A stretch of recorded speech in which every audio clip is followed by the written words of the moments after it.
Ladies and gentlemen, it is now time to move on to plenary 5, the geopolitics of green hydrogen. And this session will be moderated by Badrikan, Executive President, GI3. Let's please give him a round of applause.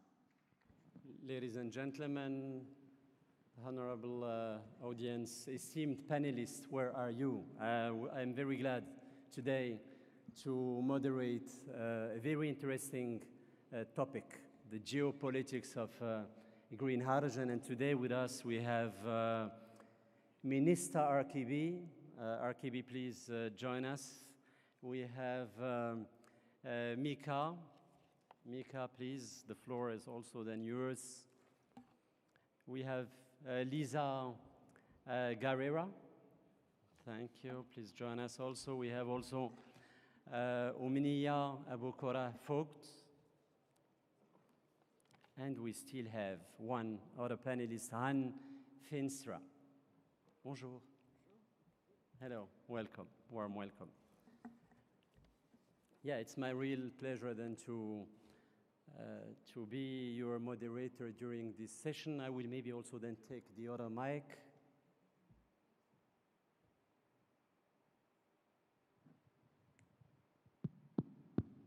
And before starting, I would like then to say that over the past 1,000 days, we had a lot of changes. Of course, then everyone had a lot of changes in his life. For me, for example, I moved from the public to the private sector. In the past, I was speaking Arisan, Green Energy Park R&D platforms, Cluster Green H2A and H2. And I was then later on starting then to speak business, to speak GI2, GI3. In the past, I hated lawyers. And now I don't hate then lawyers anymore. I hate more than bankers. But this was then my personal experience. Over the past 1,000 days, we had a global pandemic. We had international tensions, wars, which unfortunately were the reason of a lot of changes in the supply of energy. And I think that today, speaking about this topic, about then green hydrogen, we have an opportunity to change or to have then a game changer for a new way to produce energy, to produce clean energy, to have new partnerships, and I hope also then to have more peace in our world. I would like also, I will change, yeah. And as I said today, this green hydrogen is more than just a clean fuel. This session will explore how green hydrogen can reshape the geopolitical landscape, how it could shift global alliances, and we have the advantage to have different perspectives. We have a perspective of an exporter of Africa. We have a perspective from a producer. I will say no, sorry, the producer. We will have the perspective of the importer, consumer. We will have also a perspective about one of the most important hotspots for green hydrogen worldwide, the Mediterranean region. I would also then like to ask Mika to give us also maybe an answer about this question: how could green hydrogen contribute to have more peace? And then when we spoke about new relationships, partnerships, it means cooperation. And I'm also then very glad to have an expert regarding international cooperation and to give us also then an overview how we are able then to do this. I would like then to start with our first intervention panelists. I said before, Minister RKB. RKB is a British Academy Global Professor at SOAS University of London, where he leads research on Africa's green economic development. He served as senior minister and special advisor to 3 Ethiopian prime ministers. Impressive. and playing a central role in Ethiopia's economic transformation and policy reforms. He was also former mayor of Addis Ababa, and this was then, by the way, the first city which I visited in sub-Saharan Africa, and I was also then impressed. You did a good job, former mayor. He was also then recognized as African Best Mayor in 2005 for his work in transforming the city. He has been honored for his strategic leadership, including the Order of the Rising Sun from Japan. He has authored and co-authored a lot of works and influential works on industrial policy and Africa's development, published by Oxford University Press, and so on. And please, Arkibi, the floor is yours. We would like then to know how do we see what are the critical global geopolitical drivers of green hydrogen and the political economy of the fossil fuel industry?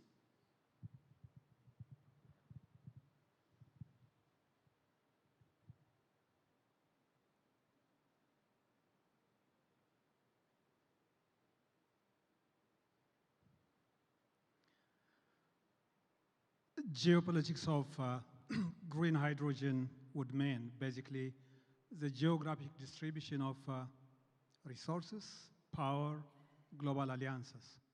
And hydrogen is emerging as an important source of new energy, which is also being reshaped and also shaping the various regions. First, I would like to highlight the in-map how the geopolitics looks. These are four categories of countries. There are technological leaders like the US, Germany from Europe, and China, South Korea, and Japan. And this is one of the source of the power and also that shapes global alliances. Secondly, we also see countries which are emerging as production hubs and also some of them exporting. This includes Australia, for instance. Then we see India, Saudi, and also US is emerging as production. Then we see some countries which are net importers like Europe and also Japan and South Korea. On the other end, we see critical minerals that are a critical component of this supply chain. So the power configuration evolves from this. In Africa, we are mainly the critical mineral sources, and also countries like Morocco and South Africa are working to develop as hydrogen hubs. However, we need to understand what are the critical drivers. From my perspective, from an African perspective, one of the biggest dilemma for African policymakers is the issue of dependency. Why do we need to export green hydrogen? How do we create jobs? Where do we create jobs? Are we going to build industrial capacity? So this is a basic strategic issue for every African country. On the geopolitical side of the rare minerals, rare earth minerals and critical minerals, we also see huge risks because not every country that has endowment is going to succeed. Issues of being substituted by new materials will come, and also there are major players which will shape the market. For instance, Australia is a key country that will shape lithium production. Then we also have to bring in the trade conflict and also its conflict with net zero goals. We see the tariff in US, in Europe, and also then China. The trade tensions are also influencing this process. While saying this, these are not the key determinants. Energy security, the potential for new economy, and also the pressure from pollution are pushing countries to follow the cleaner and new paths and towards carbon neutral economy. In addition to it, the new paradigm is about infinite water, infinite sun, wind, and circularity that will bring us into a sustained growth. And on the technological front, The 21st century, without doubt, is a century of digital and technological revolution. So it's not about short-term perspective, it's about talking about the next 100 years. Then we need to link this with the bigger picture. The one component on the bigger picture is we have to link it with political economy of green transition. I want to just say briefly these 3 points. The fossil fuel subsidy is a key element here. Every year, $1 trillion is given as subsidy to fossil oil, and the highest was in 2022 and 2023. And $6 trillion in direct subsidy to fossil fuel. And if we compare this, the green one is a subsidy given to green energy, and the red one is 10 times to fossil fuel. The second issue we look is the green divide. The investment in green is not moving uniformly across regions. If we compare sub-Saharan Africa, between 2015 and 2021, in 6 years, the difference, the gap between Africa and Europe, and also North America, expanded or doubled from 23 times to almost 50 times. And in the last 3 years, the data is not yet available. This is IRENA's data. The gap has even widened.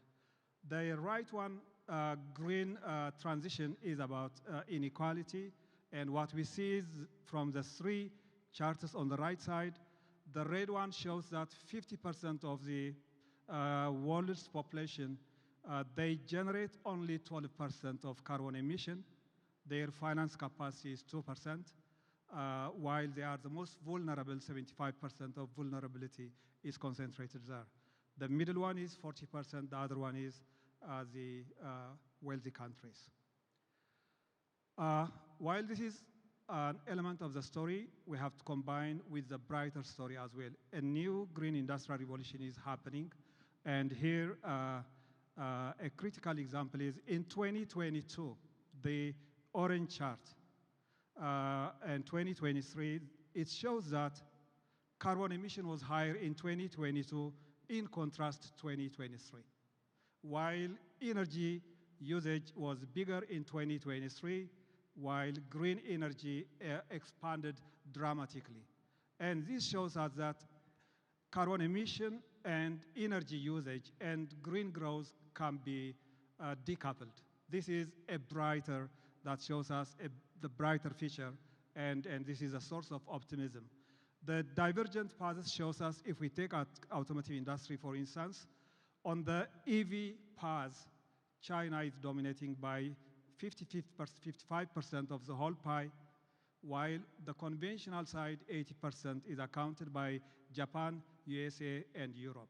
So we are now facing a new divergent paths, and we have to look at these options. And here we can see the progress in electric cars. The dramatic change happened in just 10 years. In battery storage, just in 10 years. And then renewable energy in 10 years. Renewable, we have always to bear in mind, it's about hydro, wind, and solar, but the most dramatic shift has happened in solar. This shows us that things are moving quite fast, even though green hydrogen is still technological breakthrough hasn't happened. Then I want to come to our continent, and I would like to say Morocco is emerging as a real champion in terms of industrialization, in terms of green transformation. And for African countries to emerge, to reduce the pressure from geopolitics, and to also be part of this process, there are important elements to consider. First, we have to understand the technology is moving fast, but in some areas it's still emerging, it's still not shaped. So when we talk about technology, it's about scale, it's about cost reduction, about infrastructure, and wider application across industries. On the green technology side also, we have to bear in mind, we shouldn't just say solar is best or hydro is best. We have to think that green technologies are complementary, and the hybrid component has significant element, as we have seen in synthetics when it's hybrid, that has been expanding. Comprehensive strategy and industrial policy is quite critical Nothing is going to happen without that, without political commitment. And Morocco is a good example what it has really demonstrated in the last 10 to 15 years. Domestic industrial capacity and value chain has to be developed, which we must link it with exports, but we are also shouldn't just isolate export. We have to link it with industrial production capacity domestically. And then I want to highlight for Africa, productive investment, the industrial ecosystem is going to be critical. Here I have just included one of the global scholarly work we are doing on the green transformation, and we have to look at both the challenges and also the source of optimism. Thank you. Thank you very much. Thank you very much, Arkibi. I would like now maybe to move to Europe and to Han, and to know a little bit then more from the importer perspective. And I would like maybe then to start with one first question. What are the shared interests of importing and exporting countries, and how to address those in the beginning stage of an international market? Yeah, thank you so much for the question. If you allow me, I'm so sorry, I forgot then to do the introduction. Yeah. If you allow me then to do, of course, then the introduction of Mr. Han Finstra. He's the Hydrogen International Program Manager, Senior Policy Advisor at the Dutch Ministry of Climate Policy and Green Growth.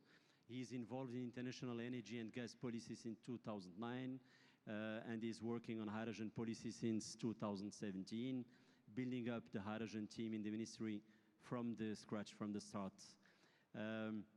Before, he was working for the Netherlands Foreign Investment Agency, and you had also then the executive director position for NFII in China, based in Shanghai, and you graduated in 1992 in sinology at the University of Leiden. Yeah, but this was in the introduction. I'm sorry to have interrupted you, and please go ahead. Thank you.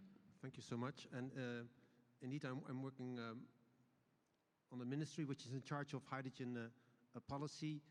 And back to the theme also of the session, I think geopolitics and green hydrogen, of course, is a very good topic, because we see that hydrogen, well, can make renewable energy a global market. So for sure, it's going to have a geopolitical impact. And from the perspective of an importing country, there's a good side to it. Of course, in the Netherlands, we will also produce hydrogen, in principle, to integrate renewable energy from offshore wind into our system. But demand will be far bigger than we can produce ourselves. We have a lot of industry. And of course, we also have to serve the hinterland, as was pointed out also by earlier speakers from the Port of Rotterdam and Gas Unie. So import is part of our strategy from the start. And for our import strategy, we have two important drivers that are related to this geopolitics. So one is this diversification, and the other one is mutual interest. And diversification is, of course, a really interesting topic, because we learned a painful lesson from the gas market. And of course, the hydrogen has a very good prospect in that, because the existing energy suppliers, it gives them a new perspective. Look at the countries in the Middle East. But of course, most of all, there is a big group of countries that can also become energy suppliers. And including from continents that normally were not supplying energy, for example, to Europe. Look at Latin America, Africa. Certainly India is making huge steps. Nobody thought, even 2 years ago, nobody thought about that. So for us, it's really good, also because we expect that even those countries that are focusing on export in the beginning, once they start to scale up, they will use more and more for their own consumption. Of course, I mean, you need to start somewhere. So from an importing perspective, you really need to have a broad group of suppliers.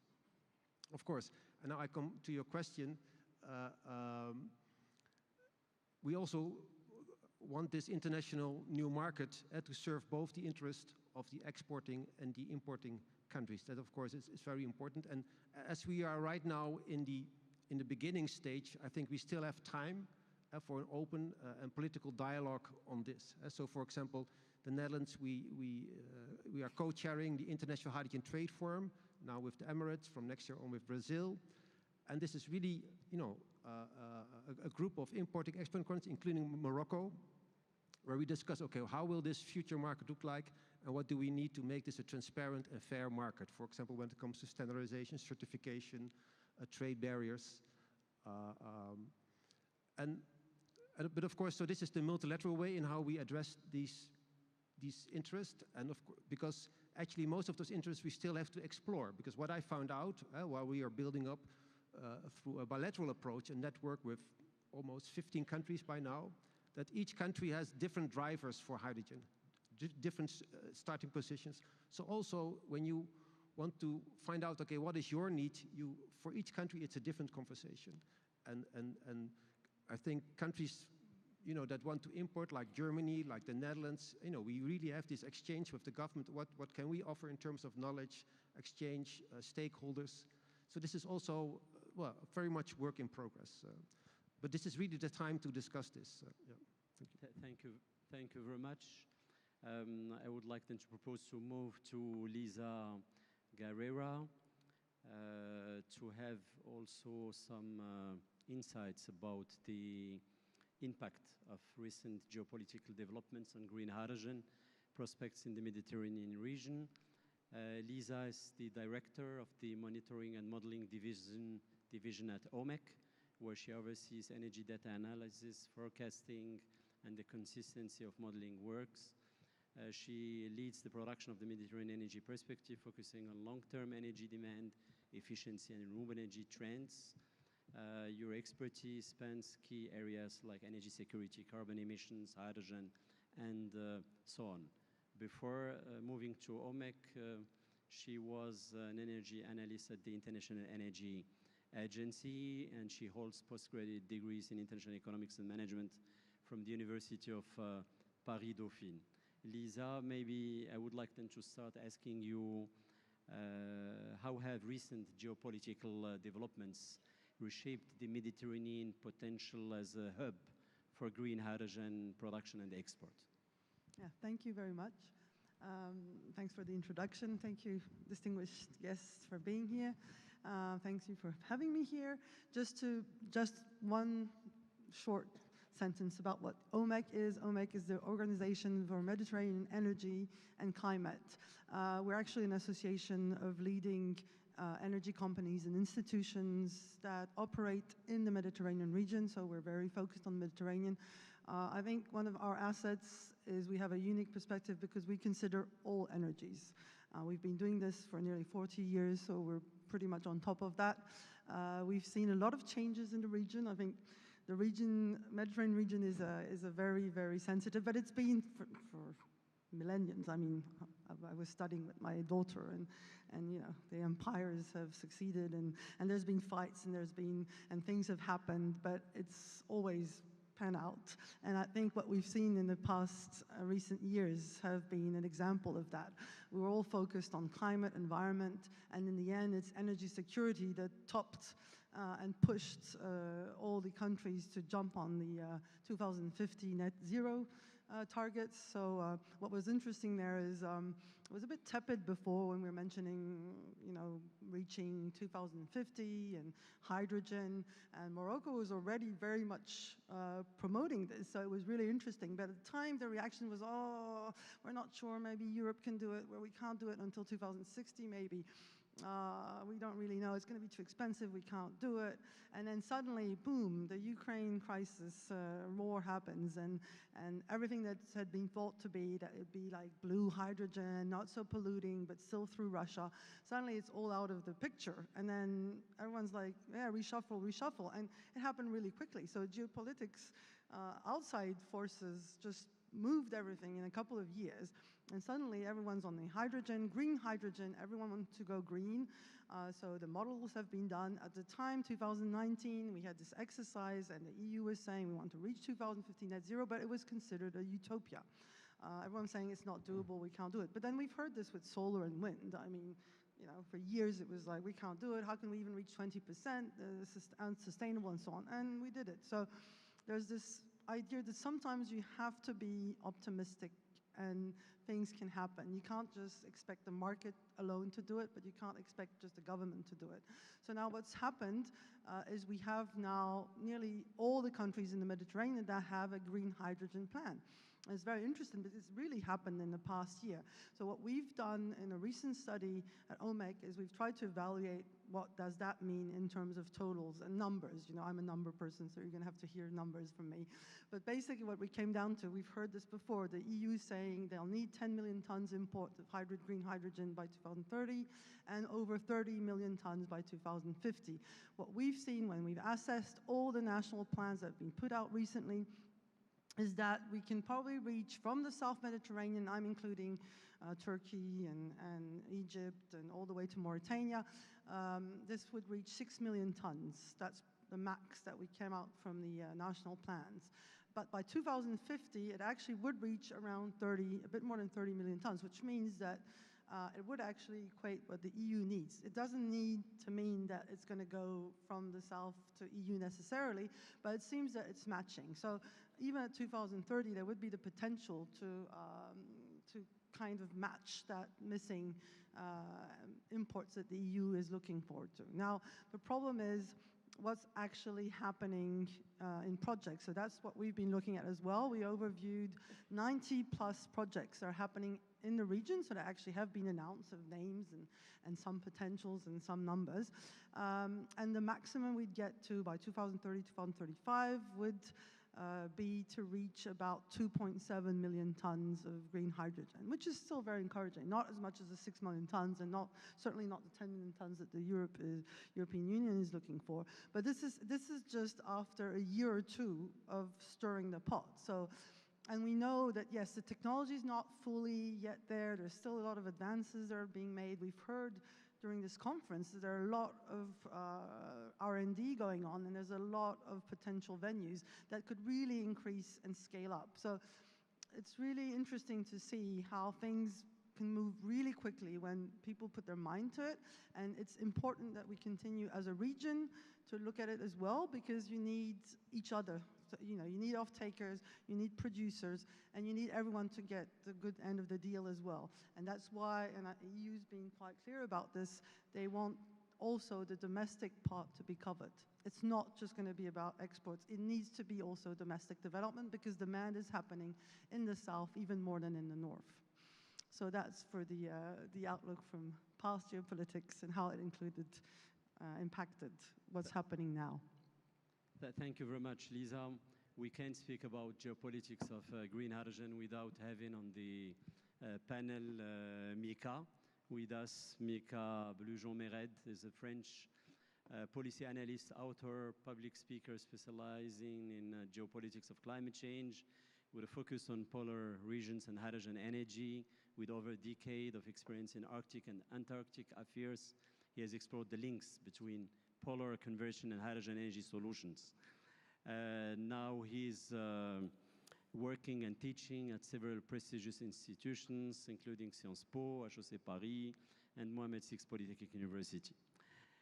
Mika, I would like then to ask you, how do you think that green hydrogen will reshape global energy power dynamics? Thank you very much. It's such an honor to be here again with you guys, ladies and gentlemen, everyone in between, to talk about geopolitics again. Basically, together with my friends at the Clean Tech Business Club, we're putting together this book, Quo Vadis Clean Hydrogen, in which we're going to try to provide as many answers to this question, which is extremely large, as possible. And I would like to also start this presentation by answering the first question you asked me in the introduction to this roundtable. How can hydrogen bring peace? There's a simple answer to that. The simple answer is, if hydrogen can provide a just transition with an equal sharing of resources, of wealth, and of social benefits, then yes, hydrogen can bring peace. If not, things won't change. It's going to be the same thing as oil and gas all over again. So basically, I think we need to remember why we're here. And this is something that has stricken me, of course, in this conference, but also in all conferences around the world I go to on hydrogen, we always, or more often than not, fail to restate the reason why we want this hydrogen to be clean. And here I don't care whether it's green, whether it's natural, geologic, or whether even it comes from nuclear power. I'm French, so I have to mention nuclear power here. It's mandatory. So basically I don't care the color, I don't care about the technology as long as it's clean. Because this is where we're starting from. These are the figures for the year 2023, which were compiled and published by the International Energy Agency just last week. So basically we have a long road with a mountainous environment ahead of us. Electrolytic hydrogen based on electricity, and here I'm not just specifically talking about green electricity, makes up for 0.3% of the global hydrogen production in 2023. It's better than the 0.1% of 2022. You could argue that, yeah, the penetration of electrolytic hydrogen with electricity has basically tripled last year.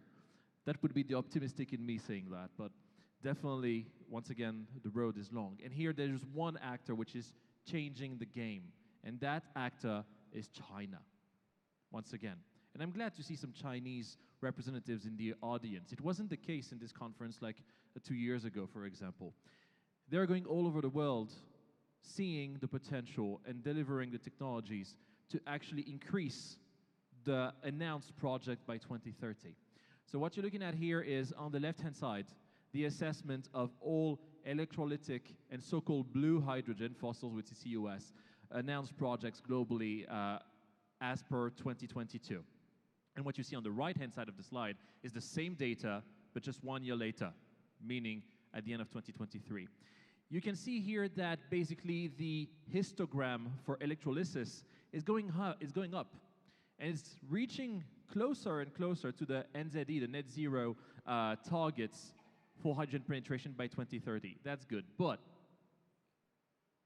how much of that is going to be delivered?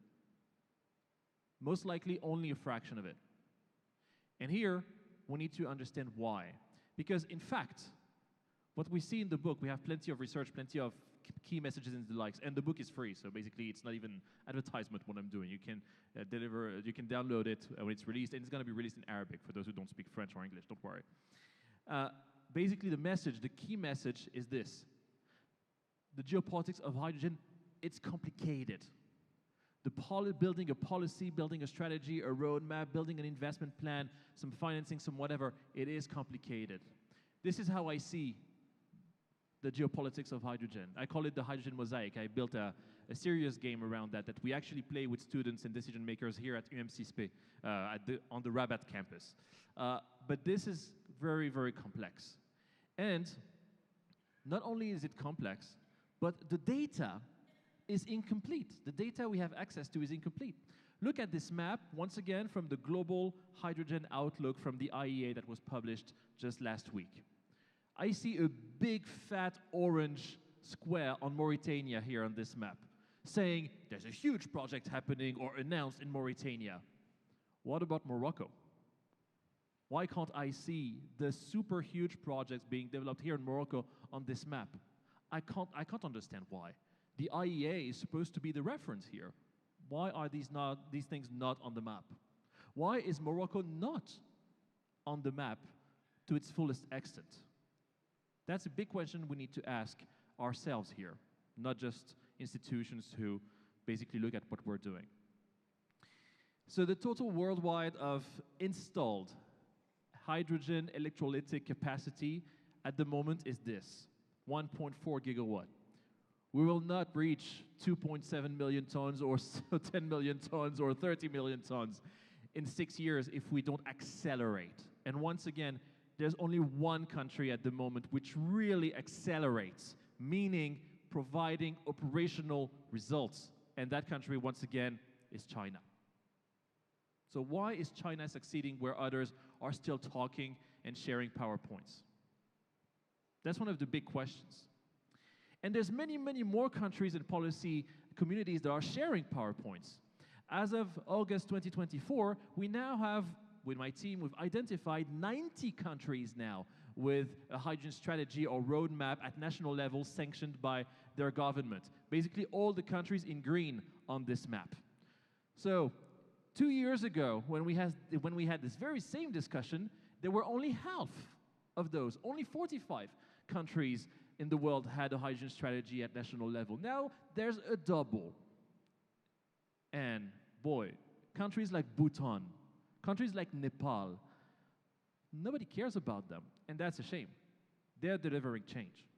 They're delivering best practices that could be here inspirational for many communities. We need to look at South Korea. South Korea is super important in all of that, especially in the import-export discussion. Because unlike us Europeans, what South Korea has done over the past 2 years in the readjustment of their national hydrogen strategy is they've said this: okay, we've realized that actually giving money, public subsidies to producers makes no sense.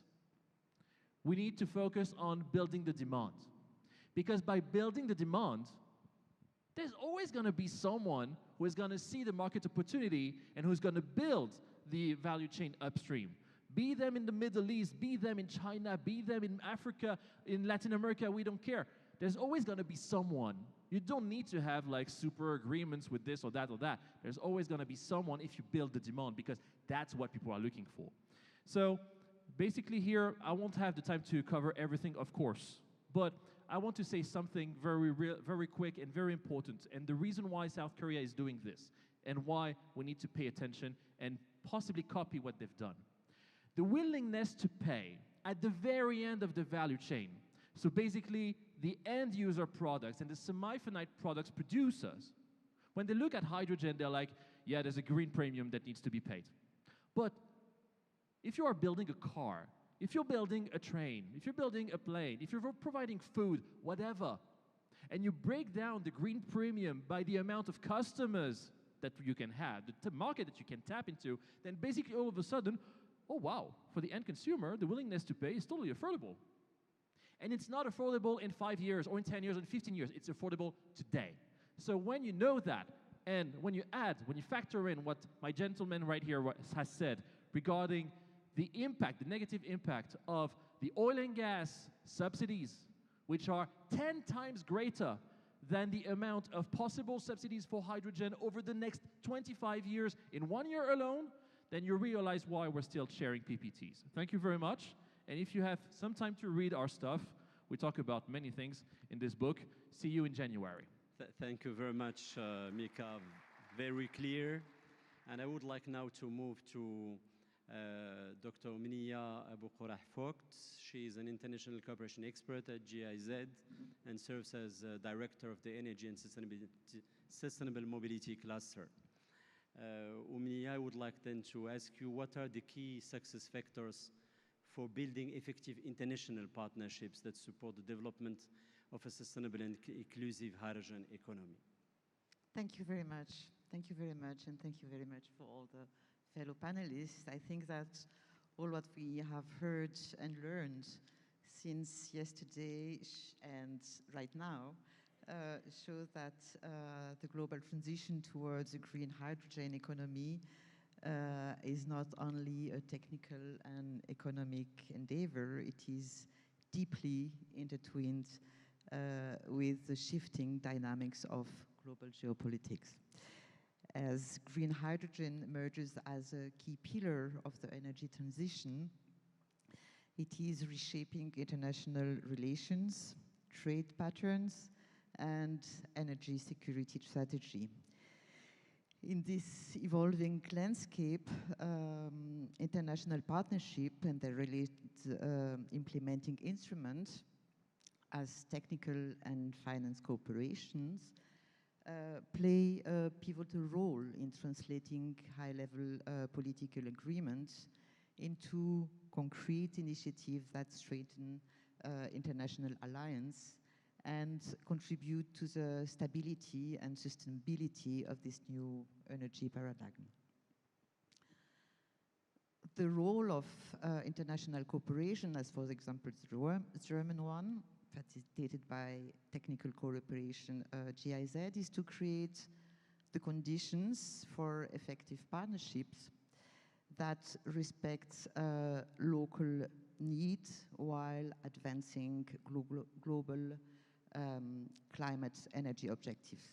The difference edition of the Power to X Summit, but it's especially this one, brought these themes to the forefront, highlighting the importance of building partnerships that are not only technically sound, but also geopolitically resilient and socially inclusive. The intervention of the four ministers we've heard yesterday emphasized the complexity of the green hydrogen economy and the need for a holistic multi-stakeholder approach. And I think we can identify from those statements many key success factors, but at least four. The first one is the strategic alignment and shared vision. Effective partnerships require a common understanding of the strategic objective and shared values between all stakeholders.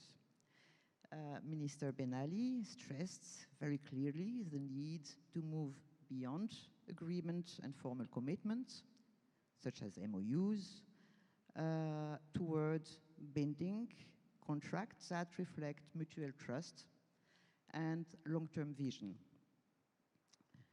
German technical cooperation, through its mandate from the German government, plays a key role in aligning the interests of Germany and Morocco and ensuring that projects contribute to both national energy strategies and broader international goals, thereby reinforcing the stability and credibility of these partnerships.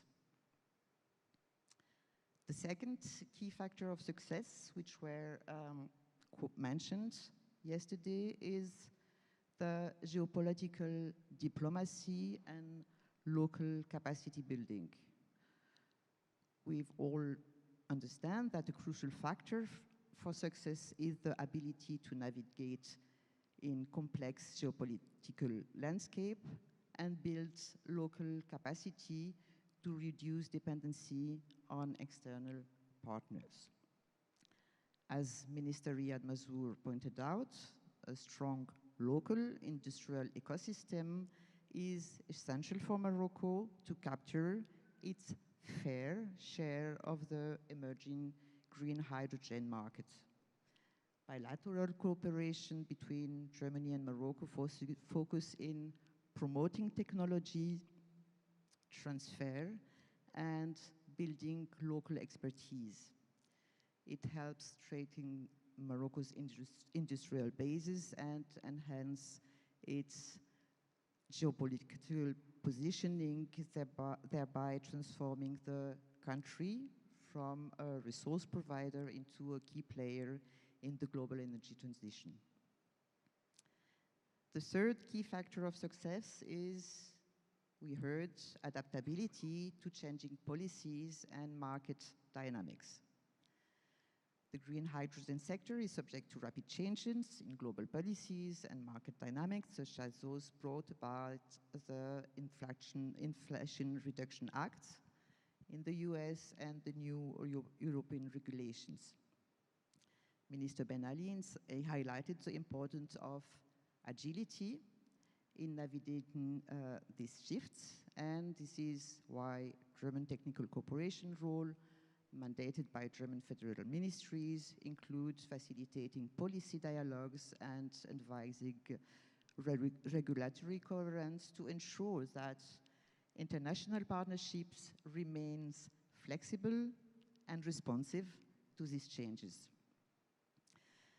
This adaptability is critical to maintaining the momentum of green hydrogen project and ensuring that they continue to align with both national and global policy shifts.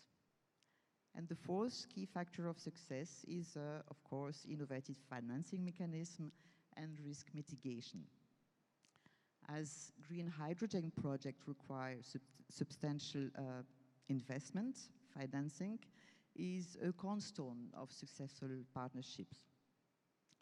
The announcement by the minister of a $3 billion investment in grid infrastructure underscores the scale of resources needed to support this new economy. And efforts backed by the government focus on developing innovative financing models and risk mitigation strategies that attract private sector investment while ensuring financial sustainability. By creating a de-risked investment environment, partnerships with Morocco, with support of different tools of cooperation, of alliance, helps secure the long-term viability of this green hydrogen project and strengthen the geopolitical standing of its partner countries. Thank you. Thank you very much, Umnia. I got the message from the organizers that there is a last-minute constraint, and this is why we have to. I can't then ask this second round of questions, but I would like to ask every panelist to share with us a key message, and then you will have 1 minute per panelist. This is what I was then asked. Please try then to respect the 1 minute, and then we will start with Han. Han, please, the floor is yours. Well, maybe just a short insight from a policymaker, a look in the kitchen of a policymaker, just to explain how difficult hydrogen is. So you start with a hydrogen strategy, you end up talking about ammonia, you start about hydrogen being an indispensable energy carrier, you end up within 5 years in a commodity market. People want certainty about a market that has to be created. So you want to regulate the market ahead of the market while taking into account there is already a fossil hydrogen market. So it's quite a challenge that we are facing, and I see this happening with my colleagues in all the countries we're working with. So it's really a challenge for ministries to keep up with this topic, and also what some of the speakers added. I mean, the global dynamics, what's going on in India, China. I mean, it's so the playing field is changing all the time. So we try our best to facilitate this, but well, we really need this kind of open dialogue and this collaboration. And I mean, it sounds like a cliche, but it's really what's needed in this stage of the preparations. And in the Netherlands, we are really open to this, and we are very eager also to share what we are doing with our colleagues from Morocco, and obviously also with other countries. We also open, for example, with our German colleagues for trilateral partnerships with Morocco. So we try to do this in a pragmatic way. Yeah. Thank you very much. Lisa, please. Yes, shortly. I think what you can take from this is, yes, it's not going very fast at the moment, but as you said, it's tripled in the past year. So there's a lot of hope. And if we look at what happened before, so geopolitics got us here, and a crisis pushed us further into diversifying all our energy portfolio. And actually, I think hydrogen, amongst all the other tools, but certainly as a new technology, could be really a game changer in stability for the region at least, because it's going to reshuffle the energy dependence, and a lot of strains that we've seen through the 20th and now 21st century has been based on this imbalance in energy supply.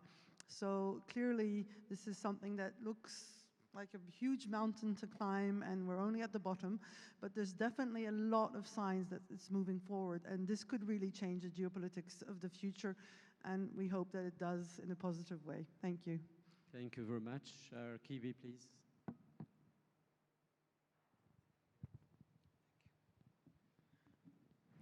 I want to emphasize 2 points. First, the green hydrogen supply is going to be abundant after some years. Every country, or most of the countries, will be able to supply, which means the cost of hydrogen will go down, and the leverage of green hydrogen producers will also be decreasing.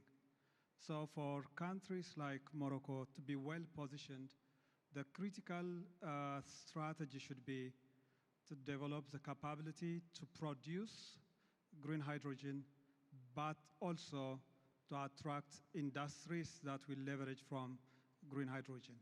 And for the other African countries, a critical point will be